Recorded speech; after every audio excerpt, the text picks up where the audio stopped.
Aliás, eu queria até que você contasse para quem não sabe desses detalhes, né? Da questão, porque até a história de como os seus pais se conheceram também é muito diferente, né? Então, já começou daí, né? Uma história de vida que, que é uma motivação a mais e que não foi sinônimo de você não encontrar uma saída, porque tudo meio que conspirava, se você pensar, para se você realmente não fosse forte ou não tivesse tido esse encontro, que É, você desistisse. Pessoas estão desistindo por tão pouco, né? Estão entrando numa depressão às vezes por pequenas coisas e tantas coisas se passaram na sua vida, né? Você entende que é algo que foi vindo, né, de algo familiar também? sim, Você fala né, que tem um Ministério de Libertação e sim, tudo mais. sim. Dentre esses livros que você recebeu hoje aqui, e tem também no canal do YouTube temas de heranças Sim. espirituais, né? As famílias, elas constroem um legado. Não é só um legado físico, DNA de carne. Uhum. Não é só um legado emocional, experiências de convivência, mas há um legado espiritual. Quando a Bíblia fala visitarei a iniquidade dos pais nos filhos até a terceira e quarta geração, está falando disso. Um legado espiritual. E Deus registra isso nos 10 mandamentos. Tão importante que é o tema. Né? Uhum. Colocou ali onde ele escreveu com o dedo dele em tábuas de pedra. Então, as heranças espirituais, elas são determinantes para que filhos, netos, bisnetos possam vivenciar coisas que foram consequência das práticas dos seus pais. Daniel ficou cativo num cativeiro na Babilônia 70 anos. Mas ele era santo, ele é um exemplo de santidade na Bíblia. Mas quando ele entende que foi por causa da idolatria dos seus antepassados, Uhum. você vai ver em Daniel capítulo 9, ele vai confessar os pecados dos seus antepassados. Uhum. E você confessa não é para que eles sejam salvos, mas é como que reconhecendo a herança. Sim. Reconhecendo o erro, reconhecendo que a justiça de Deus resulta no cativeiro e vai buscar em Deus a libertação do cativeiro, porque reconhece o pecado dos antepassados. Uhum. Então, com certeza, o histórico familiar dos meus pais, porque só a partir de mim é que Jesus entrou nas duas famílias, né? Eu sou, digamos assim, a primícia do cristão na minha família. Meu pai, idolatria, minha mãe, espiritismo, tudo errado, fazendo tudo que não devia, tudo fora da palavra. E o casamento deles foi uma loucura, porque o noivo da minha mãe suicidou. E a noiva do meu pai suicidou com diferença de uma semana. E eles nem se conheciam. Não, eles moravam em cidades diferentes, né? Olha que coisa. Em Mato Grosso, hoje Mato Grosso do Sul, antigo Mato Grosso.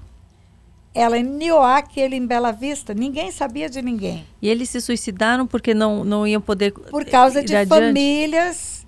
famílias ricas, famílias, digamos assim, maldosas, né? Que queriam que seus filhos casassem com pessoas ricas também. Uhum. E por causa disso, perseguiram os noivados, vamos dizer assim. E o noivo da minha mãe era um soldado raso que servia no exército em Nioaque. Preparou a arma, deu um tiro no peito, se matou. E a noiva do meu pai era filha da lavadeira da família, tomou veneno e morreu. E aí, um amigo comum soube de um e do outro, falou: vocês precisam se conhecer. Vocês têm a mesma dor, têm a mesma vergonha, o mesmo sofrimento. E a coisa foi tão louca, Karina, eu estou falando de 77 anos atrás. Foi tão louca que eles casaram sem se conhecer. Esse amigo comum pegou a procuração dele, pegou a procuração dela e deu entrada nos papéis. No cartório, eles foram se conhecer no dia do casamento. Gente! Foi por procuração que deram entrada. Agora você imagina, um casamento onde tem romance, sonhos, projetos. Já é uma dificuldade, relacionamento, Sim. convivência, adaptação. Imagine um casamento de vingança. Nossa. Né? Sem conhecer, sem saber quem é quem, mas com um desejo ardente de ficar livre das famílias, porque essa foi a motivação. Uhum. E minha mãe contou, depois de muitos anos, que o primeiro caso, digamos assim, dele se apaixonar por outra mulher e ir embora, ela estava grávida de mim ainda, meses de casada, né? E aí ele se envolvia sempre com mulheres que que tinham um espírito de prostituição, mulheres de prostíbulo mesmo. Naquele tempo havia a zona de meretriz, né? As prostitutas ficavam separadas. E ali ele se apaixonava por uma mulher daquela, tirava da zona, montava casa, mas ela não aguentava ficar muito tempo como esposa, ela queria voltar para a vida que levava e largava do meu pai. Então eu entendo hoje, porque eu cuido de pessoas, eu olho para esse passado e eu vejo a causa. Hoje, quando eu falo Ministério de Cura e Libertação, nosso ministério não cuida de sintomas, cuida das causas. Qual foi a causa que determinou para estar acontecendo isso, né? Eu olho para o meu pai e eu vejo, para a história dele, eu vejo assim, um homem sem Deus, um homem sem o apoio familiar, e começou a procurar em todas as mulheres do mundo a mulher morta, procurando o amor perdido, né? Esse amor acabou abruptamente, de uma forma terrível, por um suicídio, e ele começou a procurar em todas as mulheres, talvez até com a aparência daquela que morreu, não sei, não tinha fotos, não tinha nada, mas procurar a noiva perdida. Sim. A minha mãe foi procurar o noivo perdido em outro lugar, no centro espírita, porque ela acreditava que numa determinada sessão espírita ele ia aparecer, ia conversar com ela, e caiu numa cilada do diabo, porque além do homem ser o líder de centro espírita, que levava ela até essa esperança, era o que vendia drogas para ela, era a mesma pessoa. Não acredito. É. Ele era o líder do centro espírita e ele era o fornecedor da droga. Meu Deus. Então ele tinha minha mãe nas mãos dele, né? A droga, com o tempo, ela se torna uma dependência muito grande, a pessoa não pode largar abruptamente, pode ter uma síndrome de abstinência. E ele alimentava com mais droga, mais droga, mais droga. E a vida dela ficava entre dormir, porque a droga que ela usava não era excitante, Era muito pelo calmante, contrário. era... Eu acho que são as mesmas drogas que mataram Michael Jackson, que mataram Marilyn Monroe. É um pré-anestésico, é o sossega-leão. Faz a pessoa apagar, não vê a vida passar. Sim. E ela dorme, né? Então, pense numa criança dentro de um lar desse. Completamente desestruturado, disfuncional. O pai some no mundo, você não sabe se volta, se não volta. A mãe não acorda, só acorda para ir para o centro espírita, não é? E essa criança, ela vai se virando, ela perde a infância. Nesse livro, Drogas, Docinhos e Abuso Sexual, tem um capítulo que chama... Essa é a minha biografia, isso. Tem um capítulo que eu chamo de infância saqueada. Por que infância saqueada? Porque quando nasceu o meu irmão, eu tinha 4 anos. Quando ele nasceu, eu tinha 4. Quando ele tinha 1 ano, eu tinha 5.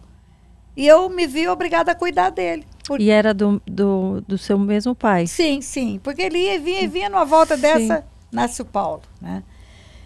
E o Paulo tinha 1 ano de idade e nós morávamos numa casa que não tinha nenhuma proteção. Já éramos jogados no quintal para brincar, soltos, minha mãe dormindo.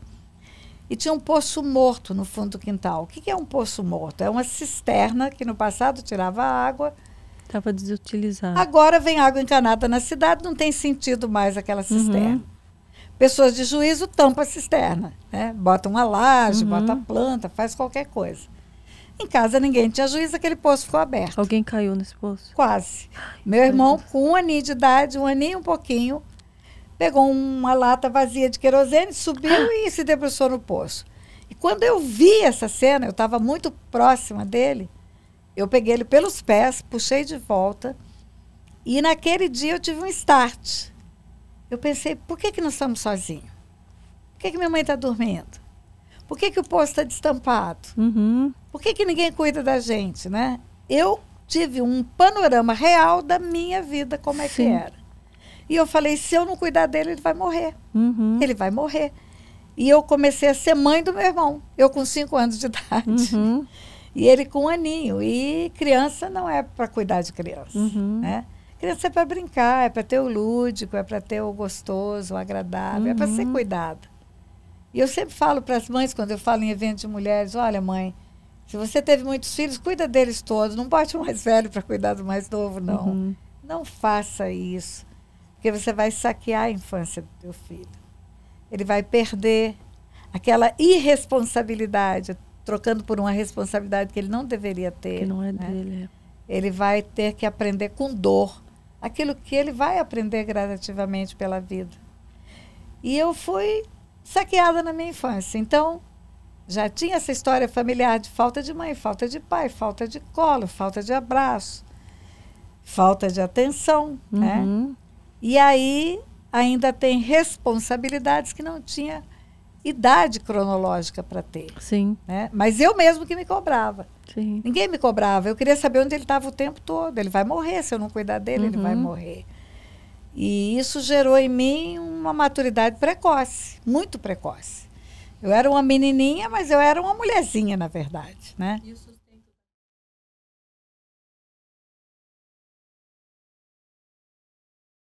Incrível esse trechinho, não é? Então imagine o bate-papo completo.